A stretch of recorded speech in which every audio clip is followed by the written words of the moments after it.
Welcome back to Nick Lenz's Comic Corner Classics as Non-Classics. This is episode number 918 and Doubleshot number 812. I've got one DC trade, one Marvel trade. First up, it is a series that suffered through delays throughout its last 6 issues. What series is this? Doom Patrol! This is Doom Patrol Volume 2, Nydia, collecting Doom Patrol Volume 6, Issues 7 through 12. Man, these issues basically have some problems with them. First of which, every single issue was delayed. Yeah, for some strange reason, I don't know why this was.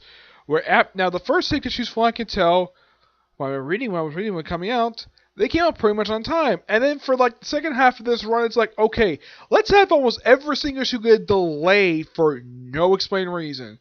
Though there kind of is a reason for that, because the only reason why Jerry Way was not punished for these damn delays is because, 1, he's in charge of his imprint, and 2, the guy's the lead singer of a rock band. Yeah.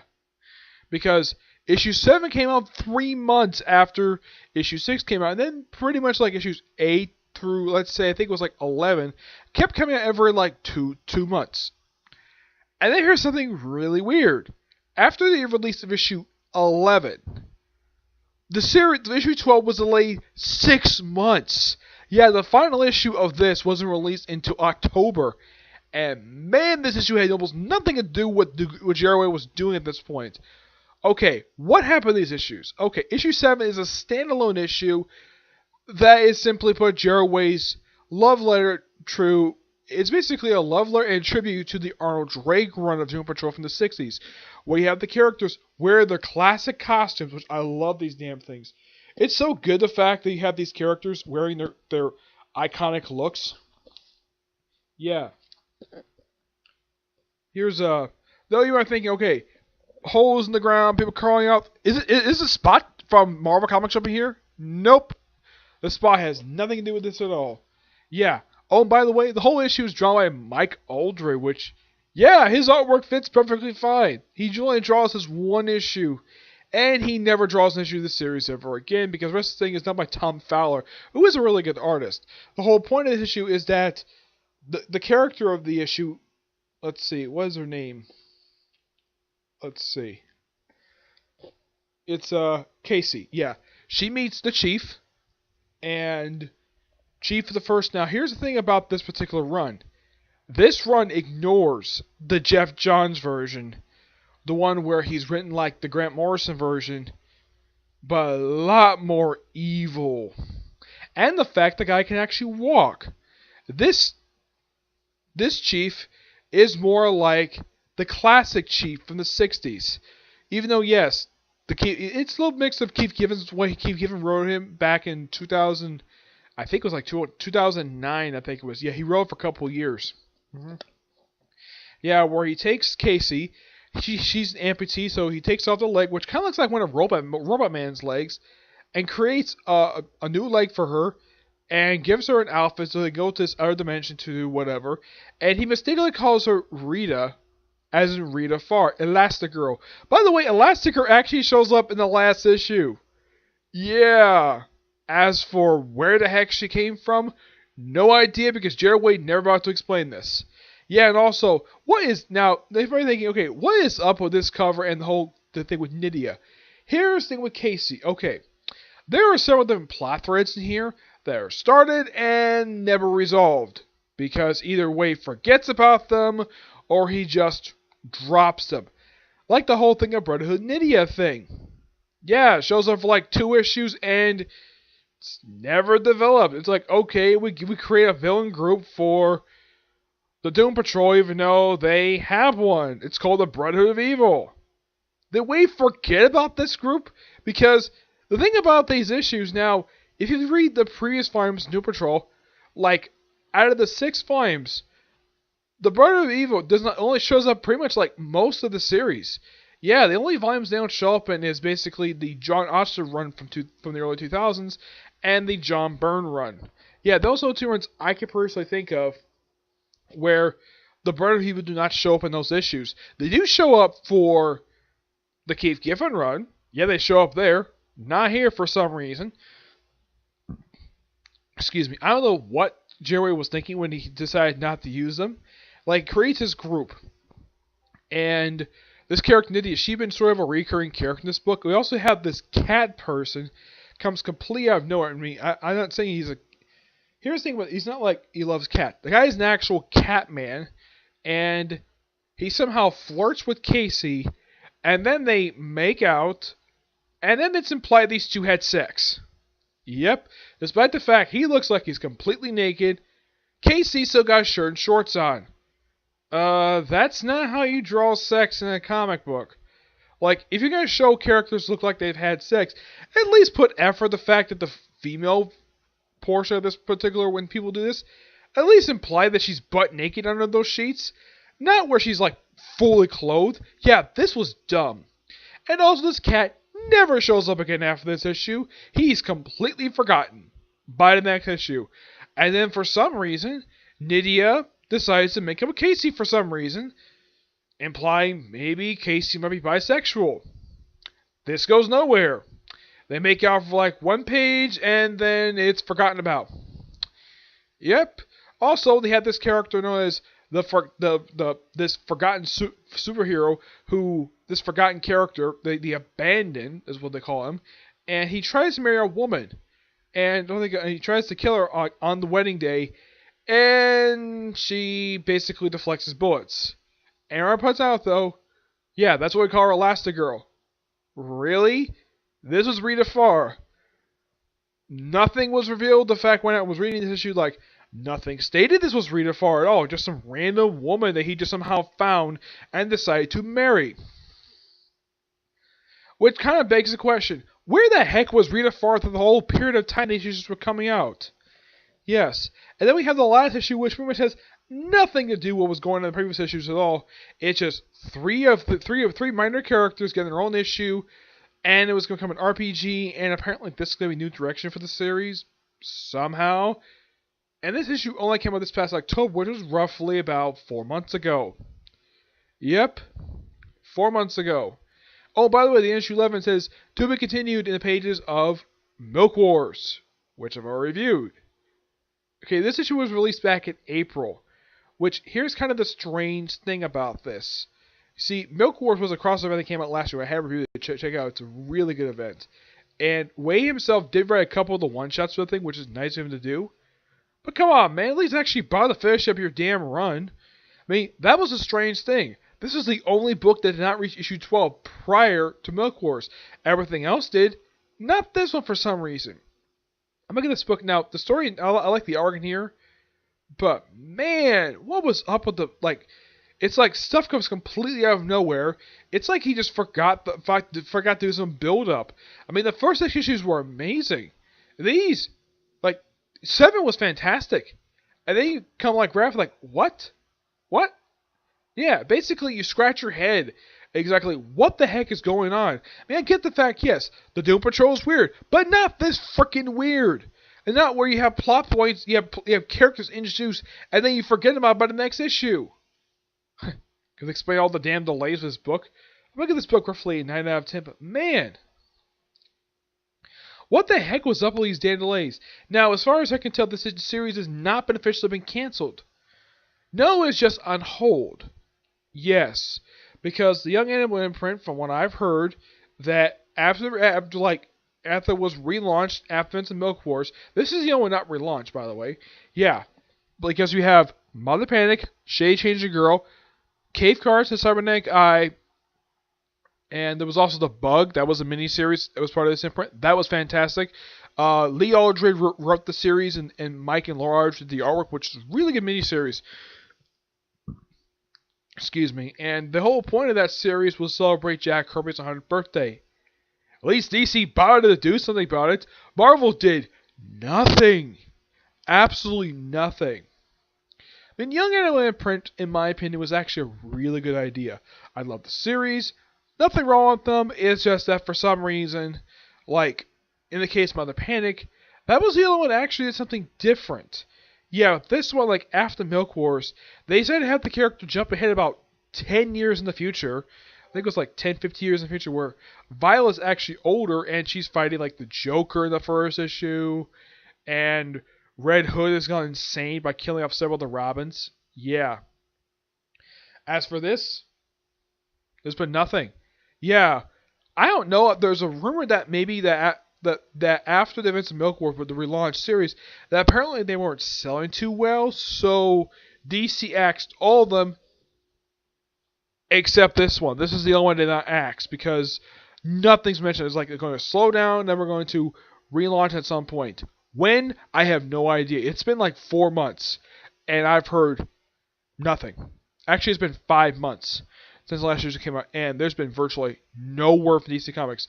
Also, this trade has been delayed several times. Like, oh my gosh. Like, in this list, they kept saying this trade was going to come out. This trade has been delayed, like, I would say more times than any other trade I've ever seen get released by DC Comics. This trade has been delayed, like, 3 times. All because issue 12 had not come out yet. Which is so bizarre. Yeah. But now it's on to a series that did come out on time and was relaunched just last year. This is Venom, Volume 1 Rex. Written by Randy Coates, and artwork by Ryan Stegman. Collects the first 6 issues of Venom. I believe this is Volume 5. Yes. Yeah, pretty much Danny Coates takes his character in a new direction. Okay, so apparently there were other symbiotes besides him on Earth. Yeah, it's revealed in this particular... Now, one thing I gotta appreciate about this particular thing, it references the Rick Remender run for Venom, which was the whole thing with Operation Reaver 2.0. They mentioned that. They mentioned the first arc of Jason Aaron's Avengers run, which is good. But there's a small problem with this thing. Okay, they also reference Flash Thompson. Okay, there is a major problem with these references. It's great and all. Now, I know these references. If people were just picking this up random, like okay, we have Venom, who's a popular character, and they mention stuff like Operation 2.0, Rebirth 2.0, Flash Thompson, and the whole thing goes on the pages of Avengers. Here's kind of the thing that really sucks about these issues. There is no editorial note at all. Like, if people was reading this, now I knew what they were talking about, but if you have like a reader who is just starting to get into comics, people have no idea what the heck you're talking about. Seriously, why does Marvel not like doing editorial notes anymore? I mean, the only book I can think of that did it lately, I mean, I know Black Panther has done it recently. Yeah, Black Panther still does, which I do appreciate the editor of that book putting in there. I know Spectacular Spider-Man love doing it, and Thor has done it. Yeah, the editor of the Thor comic still occasionally does it, and I know Avengers does it as well. I'm like, that's it? I think also Nick Spencer does it too. The editor of Amazing Spider-Man of Nick Spencer's run, that does it too. But this book, nope. Yeah, it's revealed in here that there was a group of symbiotes, people who had symbiotes back during Vietnam of all places. Yes. Oh, in case you're wondering, what's this explained in here? No, Danny Coates decided to explain it in a one-shot, which, gotta appreciate him for doing that. Yeah, he wrote several one-shots. There was like Web of Nam, which that was interesting. Explain the whole interesting of that. And fighting other symbiotes, which is quite interesting. Because one panel kind of is a minor homage to Planet Symbiotes from the 90s, which I thought was a little weird. Yeah. And Eddie Brock has got a completely different look when you see him, like when he's not venomed up. Also, yeah, Miles shows up in here as well. Yeah, I'm like, okay. Also, yeah, this is not a good place to start. Yeah, this collected edition, this is something I do not like about this thing. The only trade to get this right at the top of my head have been just Miss Marvel's got this right, and there's been a couple others, but man, this is not the good place to start. Okay, this says, follow the adventures of Venom. Start here. Rick Remender Complete Collection Volume 1. Okay, I appreciate though you get a chance to promote Rick Remender stuff. Fine. There is a problem with this. That's not where you start when you go with Venom. Go with Birth of Venom. Start there first to collect the early appearances of Venom. Start there and basically go through the years. Don't start Rick Remender. I mean, nothing wrong with Rick Remender, but that's not a good starting point when it comes to Venom, especially since it's a boatload of backstory. And especially since, like, last year, prior to this getting relaunched, this series had basically been restored to its triple-digit numbering. Yeah, it got triple-digit numbering when it was restored at issue 150, which The rumor was that the reason why Marvel did that was test the waters for a lot of the books restored to original numbering, and apparently it was a big hit. So all the books except for like one or at least three or four of them got restored to the original numbering. Yeah. So and the previous writer Mike Costa, he had this weird thing with basically writing it where the symbiote and Eddie Brock were in a sexual relationship, which I'm like, no. Recommended they ran that way. As far as I can tell, all the writers who written before Mike Costa never wrote the relationship between the symbiote and either Eddie Brock or Matt Garg or even Flash Thompson ever wrote this way. And man, this was a terrible idea. I'm not sure why Mike Costa did this for. Oh, by the way, apparently Danny Coates got death threats over this piece of crap. Yes, because he didn't want to ship together the symbiote and Eddie Brock, which, yeah, even I agree, this is stupid. Not only just the death threat thing is so stupid, but the shipping of the symbiote and Eddie Brock? Yeah, that's complete stupid. It's bullcrap.